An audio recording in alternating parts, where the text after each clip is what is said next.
Hey there, guess what? We'd like to thank our newest sponsor, Kingston Union, home of the Wino, the original Wino skate, punk rock, casual shoe that looks cool as cool can get.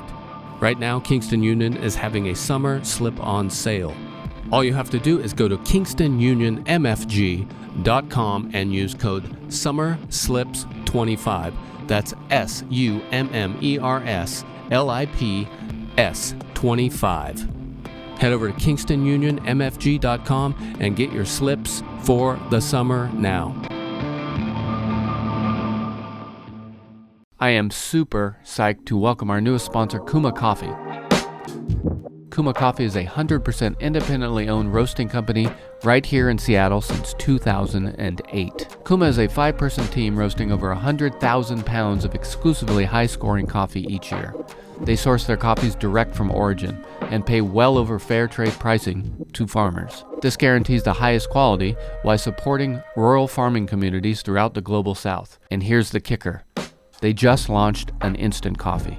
I travel a lot. I've tried tons of instant coffee, and Kuma is the best. It saves my buns in the morning, in the afternoon, and quite often before a show. Find their coffees at kumacoffee.com. That's KUMACOFFEE.com. Tour Stories / The Check-In is made possible by our friends over at Isotope. You know Isotope, and you know they are the best in audio repair, mixing, mastering, and general audio magic, like removing the heater sound that's going on right now. Thank you, Spectral Denoise. Head over to isotope.com for frequent deals on plugins for audio restoration, mixing, mastering, and more. That's izotope.com.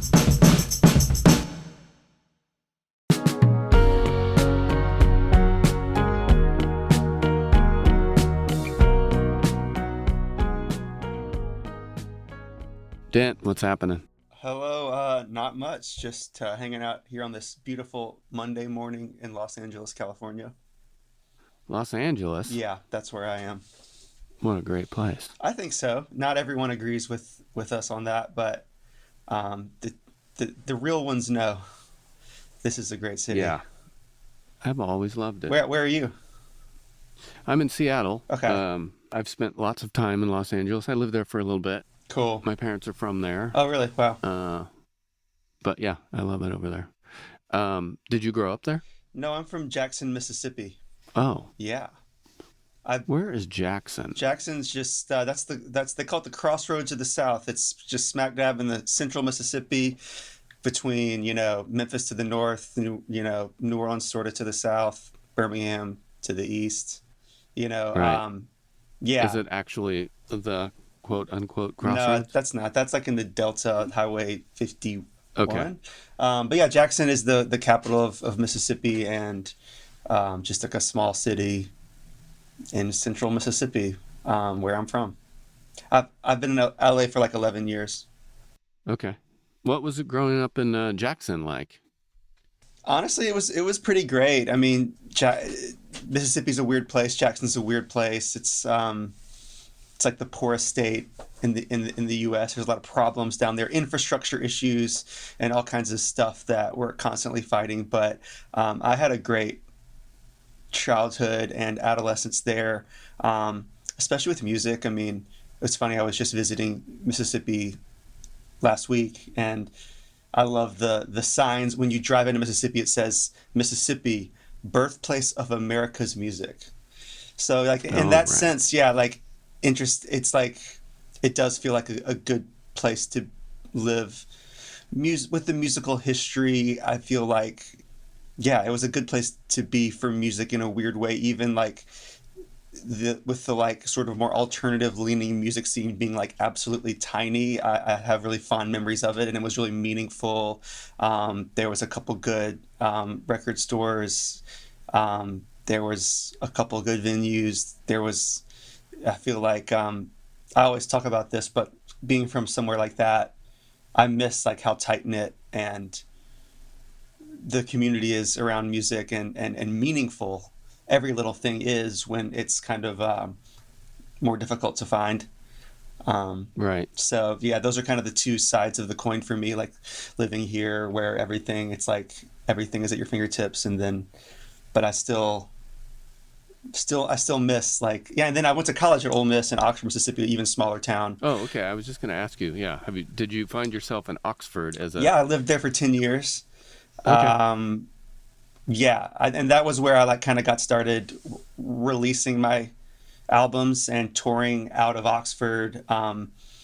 That was a kind of a similar thing where like there's a lot of music there, always has been, but at the time we were into this like indie rock bullshit, and Yeah. so we, my friends and I started kind of putting stuff together, shows together. Like the house I lived in was like had mini show. It was like a show house, lots of DIY kind of stuff that my friends and I were putting together. And again, like a really special time musically in my life, and I think for that town. Um, and yeah, I released like 3 albums and toured a good bit while living in Oxford, and then moved to Los Angeles in 2015. I love Oxford. I've spent like I don't know a month or so there making a record at Okay, yeah, I Sweet saw on your Tea forever when I ago. googled you, I saw the Modest Mouse thing, so I'm assuming it's that. Yeah, exactly. Yeah, yeah, no. So like that's another cool thing about Oxford. There was Sweet Tea Recording Studio, various artists coming through. That's how I met Animal Collective, who signed me to my first uh, record deal. And yeah, for a town of that size, it's amazing what's going on there. I worked at Square Books for many years, Oh the yeah, incredible classic independent bookstore. yeah. It's a Um, great store. Why did you pick up an instrument? How old were you? Were you young? yeah, I was really young. I mean, when I was really little, I think I grew up in a household that was like, you take a musical instrument lesson. That's just something that is on the agenda, So myself and my 2 sisters all took piano lessons as kids, and I was already like, I mean, I grew up in the church, and so I was in like church choirs when I was like really really young. I think even before I played piano, I was in a church choir as like, and I think I was like 7 years old when I was tapped to like sing a solo song at the Mississippi United Whoa. Methodist Convention in front of like 2,000 people. So, Yeah. Jeez, and then I took piano that's a big lessons. show. Yeah, it was big. Um, and then yeah, I started taking piano lessons. And then I regretfully quit piano lessons when I was like 13 to take up guitar lessons. Mm. And you never meet someone who like is happy they quit piano lessons. Usually, it's always like I wish I had tried harder to Yeah. be good at that. And so yeah, I switched, and yeah, it's similar to with guitar. It's like I started playing guitar, but I was really into like Weezer and Green Day. So I was like, I remember the first day of my guitar lessons, I was in 7th grade, and I brought "Semi Charmed Life" by Third Eye Blind is the song I wanted to learn. All right. G D C. There's a little hammer on. It was super easy. I think by the end of the practice, I could play it, or the lesson. And then my guitar teacher, who was really cool, was like, "All right, that's cool, that's cool. Well, I want you to hear something. I think this is the kind of stuff you need to be listening to." And then he put on "Ricky Don't Lose That Number" by Steely Dan, and he just Whoa. started shredding it. And I was like, "This is kind of cool, but I don't know." Right. It's one of those things where, like years later, now I'm like, I wish that I let him teach me that instead of just like I kind of just went the power chords um, route for Sure. the most part. And yeah, I think I to this day I still kind of identify as a songwriter above anything else. And even back then, I think I kind of knew like I just want to write songs. Yeah. So I'm not really that good at any particular instrument, but I can get by. And uh, you've made several records since about 2006 or so. You're on your Yeah, seventh, yeah, eighth, ninth yeah. record The about one that now. is coming out in August is my 7th album. I think my first EP came out in 2007. Which yeah, when I was working at Square Books, they let me like I was giving away CDRs that I had like decorated and made while working behind the Yeah. counter at Square Books. And then 2009, my first album came out, and we're on number 7 now. Yeah, we are the big one, The big which one. comes out on Carpark on August 14th. Yes, it does. And I've been listening a lot to the record. It's fantastic. Thanks for listening. Can't think of anything more creative to say that it is an actual true pleasure to listen to the record. It's very pleasurable. Thank you. And it's these fairly elegant pop songs, but it has maybe like a 70s FM orchestration and instrumentation, but without a lot of that 70s kind of reverb bloat, I would say. You've struck this balance between, again, sort of this bigger rock orchestration and instrumentation, but it's got this maybe earlier production tightness to it, like maybe late 60s or something. But it makes it, again, so wonderful to listen to on headphones or not, because you can kind of picture where all of the song's going, and where, if you want to listen to hi-hat on this record, you can listen to hi-hat. It's great. And I think this balance that you've struck is distinctly and uniquely your style. And it's, again, it's so fun to listen to. What was your approach when you started working on the big one? I think the biggest change for me was that for all of my albums, except for the very first one I did, which was recorded with a producer in the double wide trailer I was living in Mississippi, ever since then, I've been self-producing my music, very much like bedroom style, Logic Pro, basically recording demos and then replacing fake drums with real drums sometimes and that kind of thing. So for five, I guess there'll be 5 albums I was doing that. And I'd say the biggest change here was embracing more of a live studio musician approach with my friend Paul Cherry producing. For like 5 years now, I've shared a recording studio space in Los Angeles called Honeymoon Suite, which is like a full-on recording studio with a live room and a mix room and a board and a lot of gear. But I've never been much of a gearhead or even much of an audio engineer, although once again I get by.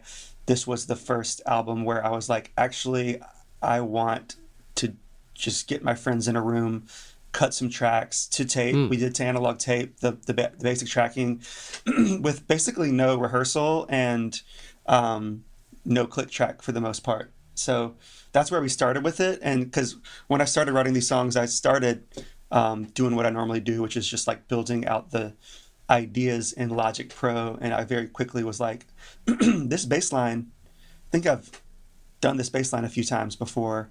So I just got into just making voice memos, very skeletal ideas, or just basically me playing guitar and singing the song, or me playing piano and singing the song, and then I would send that to my friends, and then they'd come to the studio and we would do like 5 or 6 takes of it, pretty much unrehearsed. And that's kind of how we got started. I mean, I feel like, I don't know if you can tell or not listening to it, because there's quite a lot of overdubs, and I am a bit of a maximalist with the pop arrangements, as you probably noticed. But I wanted to go for a more of a raw, scrappy kind of approach. So yeah, I mean, that's kind of where I came at it from. And as far as like the inspiration musically, my first love is like 60s psych pop, like The Odyssey and the Oracle by the Zombies. It's like my favorite album of all time.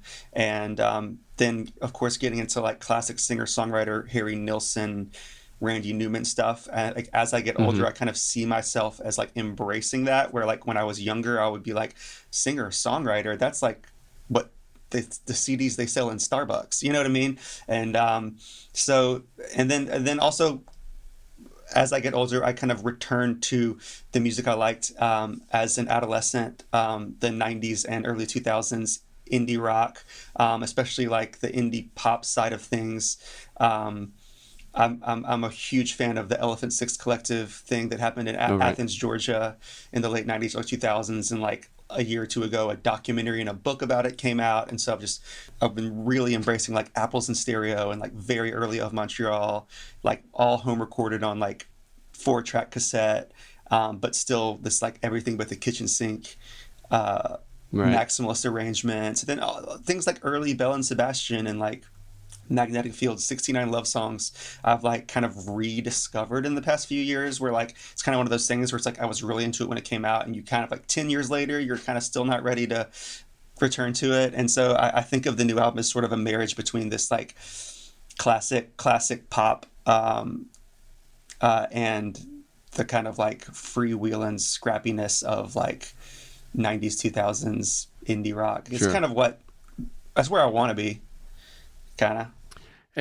And actually hear now that you say that, when I first heard the big one, the single that's out now, I heard it's kind of like a perfect like 80s ballad to me almost. And I think the giveaway is that down picking guitar, which is not happening very often in the whole record, but it like kind of dawned on me about the fifth listen into it. I was like, oh, this is like this would get stolen in the 80s. This is, Well, yeah, I really hear that influence too. that is the one song. I don't want to incriminate myself here, but that song was very inspired by Tears for Fears. Okay. And so you're definitely right on with that. And it is kind of the only song like it on the album. Yeah. And it's one of those things where it's like, at first I was like, does this even fit? But I'm very much like, I don't really care if I don't need the album to all sound the same. I'm very much like, another like reference I've embraced is like Beck Odelay style stuff. I'm like, you can do it. Yeah. You can do anything you want, especially nowadays with technology. You can do anything you want. So I don't have any problem with having a song that sounds nothing like the others. But the big one does stand apart as I do think that kind of thing. A little bit. Yeah. It fits on the record too, as far as I'm concerned. Good. I read about the inspiration about the other single that's out. I remember right now, and it was a funny thing for me. It sounds like partly inspired by a Fellini film that I have not seen, and a memoir poem by Joe Brainard, which I unknowingly was familiar with. Oh, it's so cool. So I read this. Yeah. I looked up the memoir, Joe Brainard memoir, and I had a portion of that stapled on my wall about 20 years ago in Portland. Cool. Next to another Raymond Carver poem called The Cars. And it was just, I don't know what it was.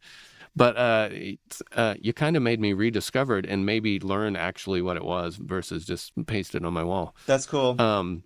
Yeah. But I love the structure of I Remember, your song. Yeah. And of course, I love the structure of that memoir. Tell me a little bit how that these relate. Yeah, I mean, it's hopefully I'm not overstating the influence of the Fellini or the Joe Brainard when I say that, but it is true.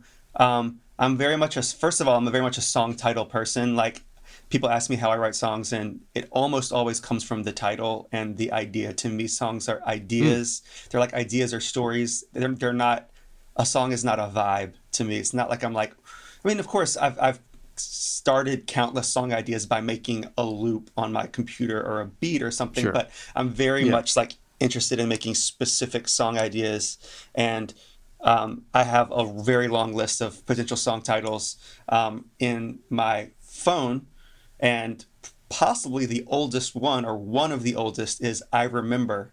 In fact, well, I can get there, but the Amarcord thing is like, when I was in high school, I got really into that movie Amarcord by Fellini, and I don't really know why. I mean, I went to film school briefly, and I really wanted to be a filmmaker for a while, and I think that maybe self-consciously I was like, I got to get into Fellini and Truffaut and blah, blah, blah. But that one really resonated with me. It's very, it's just got this like, it's just a slice of a year of like an adolescent's life, and it's got this like aching nostalgia that I just love. And I read that Amarcord translates to I Remember. And then, fast forward to like, I'm living in Oxford, I work at Square Books. Like, my first drummer in my band is this writer, Michael Bible, who has written a bunch of cool books now. And he turned me on to Joe Brainard, I Remember. And that kind of like solidified this like I remember as a song title. I liked the kind of the book in the book. I believe every sentence starts with the words "I remember," and it's just kind of like this stream of Yeah. consciousness, feeling like just rush of like memory and everything. And I love that. And so I actually had a song called "I Remember" that I was working on in my voice memos that originates from 2000, probably 13 or 14, when I was still living in Oxford at this DIY venue we called the Cat's Purring Dude Ranch, and it was totally different. But it did say, it was the words, "You don't have to remind me, I remember." And fast forward to the past few years, I found that I remembered it. I didn't even find the voice memo. I remembered that idea, wrote a new song around that old idea, Oh, which yeah. I have a demo of as well. And then that was in the running for this album. And then I played it for Paul. We were both just kind of like this. "You don't have to remind me, I remember" part is really special. The verses I had written didn't feel special. I had this instrumental demo I made with my friend Sam, who has a band called Hello Goodbye, with no lyrics. So this is a really long and boring story to just say that No, I no, I I like this. ended up I wrote a different song with Paul over the instrumental. I already had like a top line melody for some of it with Sam.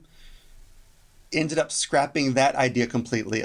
And then finally, I was like, I know this instrumental idea is so special, but I've got nothing. And then just one late night, it just, I don't remember like the spark, but it was just like I started singing, "You don't have to remind me, I remember," or whatever, over that one part. And I was like, oh, and then "I remember," oh. So that was like a new melody. The verse melody was a new thing that I came with that night. And I wrote it really fast. And Yeah. yeah, so I mean, the seed is from the Fellini and the Brainard were very influential in the song title, and perhaps the idea of this stream of consciousness hodgepodge of like bittersweet remembrance. But like, I think now that I think about it, more so than any song I've ever written in my entire life, that idea jumped through so many hoops to get Yeah. to where it is now. That's actually crazy. I had actually forgotten a lot of the points along the way. Like that, I literally rewrote that song like 4 times, which I hate doing that. I'm very much like Yeah. first idea, best idea. Like my songs are written in like a fit of passion that I like black out and don't remember. Then I come back to them and then kind of very painstakingly edit them. But Hmm. anyway, that's how that song came about. And like credit to Sam, who was playing the keyboard part on the demo. The key changes, a lot of the musical twists and turns came from him. And us together having fun, being like, what if we change there's like 4 or 5 key changes in there. We're like, no, let's do another one. It became like a running joke where we'd be like, no, change the key again. And Sam was just, we were laughing about the original demo, like on the bridge, it goes like, "You don't have to remind me," like over and over again, but like, "You don't have to remind me." But on the demo we go, "And the lyrics to the chorus," because we didn't have lyrics, Oh, and we're okay. going, "And the lyrics to the chorus." Like that's what the demo Stuck in your is. memory forever. Yeah. Uh, Anyway, that's kind of that's a lot for that, no, I'm but glad you stuck with the journey of the song though. You yeah. know, it was it became fruitful. Yeah, I'm definitely proud of that song. It's killer. Yeah, I don't know. It kind of doesn't encompass a lot of what I like and what I think makes me me, or in a weird way. It Hmm. touches a lot. And yeah, I like it. I don't know. All right. Well, I'd like to play a little bit. All You right, let's ready? do it.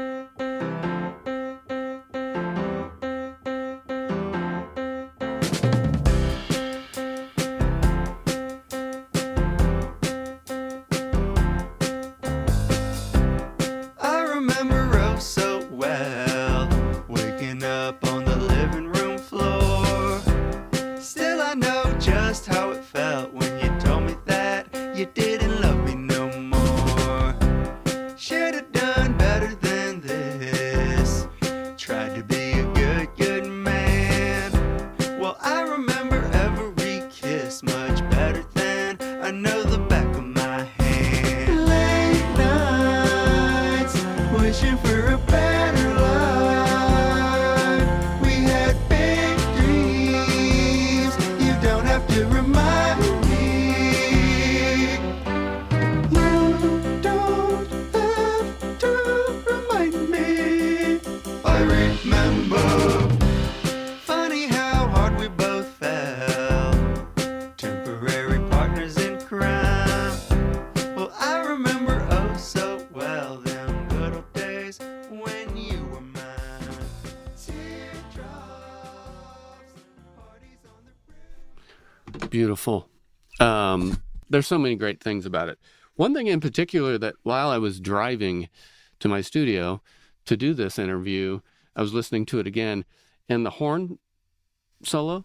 Yeah. It's a flute and a trombone. Okay, on a flute. stacked on I top. was like, I'm gonna feel dumb because I don't know. I was like, is this a French horn? Yeah, I don't know yeah. what it is. But also, is there a voice? Yeah, is your voice doing I'm the- singing so it. It's like, yeah, it's stacked. It's my voice, a trombone, and a love where it flute. sits. Yeah. It sits so cool in the mix. Yeah. Great choice. That was part of I mean, I had the demo had my voice. And then Yeah. Paul Cherry, the producer, he was the one that was like, it's got to be trombone and flute.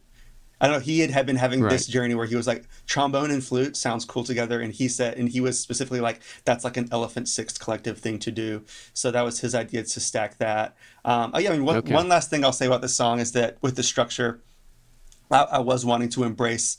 I mean, it's again that thing where like songs, especially in the past decade, have felt more like vibes than songs. Like so much of it, I call it playlist slop. It's like, oh, this like is such a vibe, but like, what is it? And I'm really fighting against that. And the twists and the turns. I had this moment like a year ago where like just randomly heard Bohemian Rhapsody, and I was just like, this is the most creative song, and I can't think of any artists that are this creative or like brave enough to do something like this. And so I don't know if some people have noticed the Queen influence, especially that one part where I go, I remember. But I mean, that's where I hear. Yeah. It's and perfectly ELO. Queen. Also, Electric Light Orchestra is one of my first loves. So again, the maximalism, I'm actually trying not to be so maximalist. Every album, I'm like, this is going to be my piano and a voice album. Like and then I can't. But so I'm trying to only make choices that matter. But sometimes you just got to stack a trombone, a flute, and a voice and change the key like 5 times in a row. Yeah, it was really, truly a great decision and a fun Easter egg for my ears, at least. Love it. Because James Mercer does that in my experience recording with him sometimes. He'll do the solo with his voice in a demo or something, and it's like, he can see it before it even happens. Yeah, I'm always into stacking stuff together. I mean, it's kind of the Phil Spector wall of sound idea that, you just keep stacking. It like just sounds cool. You have a guitar line and I'll very frequently will do like a lead guitar, then like play the piano exactly over it, or a synth. Like, I do that all the time. So you'd send them the song and then they just come in and you would just cut it pretty quickly live? Very much so, yeah. We would probably do about 3 songs a day. I mean, we did 3 or 4 days total of the basic tracking of the album. Various, friends in LA that I just would honestly be like, hey, like next week, do you want to come do this? And then, I'd give them the song. And it's an interesting thing where like only 1 or 2 of the songs had rhythmic or temporary drum parts in it. And it's interesting where, in many cases, what we recorded was very, very close to what I heard in my head without me even saying it. It's just that the song like called for that and everyone just kind of snapped into it. And then in other cases, like it took a very different turn than what I expected, or maybe I didn't have expectations because I didn't know yet. And I said, let's just feel it out. So like, that's great. Big shout out to the musicians that played and just like made it happen. It takes a special kind of musician that is able to do that. And I'm actually not that type of musician. If someone brought me their song and was like, play lead guitar over this, I would not be able to do it. I would have to like write a part, you know what I mean? And it would take me a long time. So it's cool to, yeah. Yeah, it landed on a good match of your personality and your own personal wrecking crew you had coming in there. Yeah, I mean, and another part of that was just like, in addition to musicians being good musicians, I wanted to invite like the coolest people I knew and people that whose taste in music I really respect. I was like, I want everyone in the room to be cooler than me, Right. and because if they think it's cool, then it is cool. I imagine that you can probably get around every instrument. Did you find yourself playing piano or guitar or any other instrument more than normal or less? I pretty much only play rhythm guitar on the album. Okay. I don't think I play any piano. I mean, Noah Barker, the keyboardist who plays on the pretty much, I think any song there's keyboards, he's playing it, with the exception of maybe a little small thing here or there. But like, he's just absolutely incredible. And so yeah, and on the demos, on the demo for, for example, Second Wind, I'm playing the piano. A lot of the demos, I'm kind of playing the piano, but it's very much just like a banging out the chords style playing of piano, where like Noah's able to just like literally shred that thing.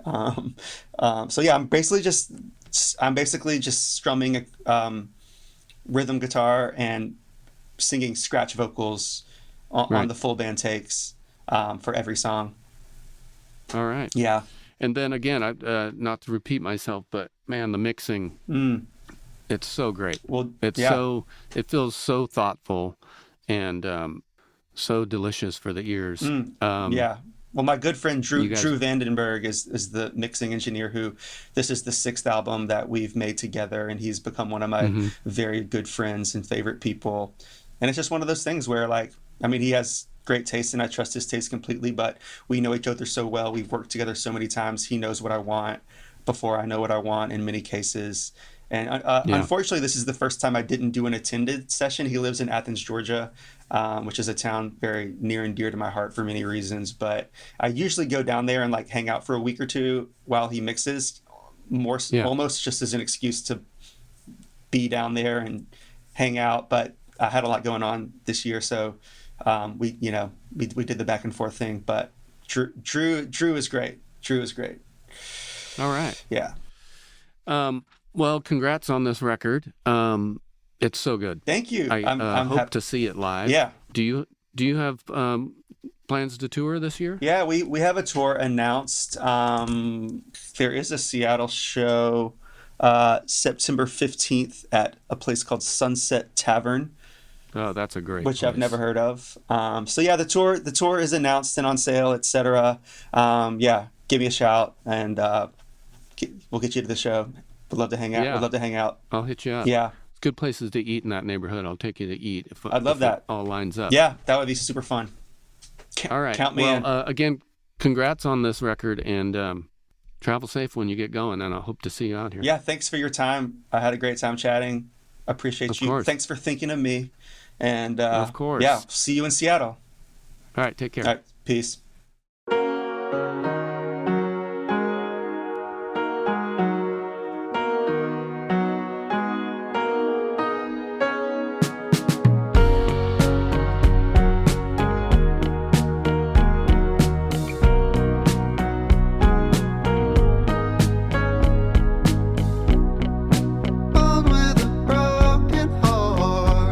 Sit around all day, waiting for my life to start.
Tour Stories is supported by the great DistroKid. As you know, DistroKid connects direct to TikTok with exclusive access to your TikTok artist account. What's new at DistroKid? You can do unlimited instant mastering. You can distribute your music videos. And the newest, greatest thing, Bandzoogle, where you can build a website and a store in minutes. And of course, they have an app, which is a delight to post new songs and get paid. Tour Story listeners get 30% off at distrokid.com/VIP/tourstories. DistroKid. Get your music out there.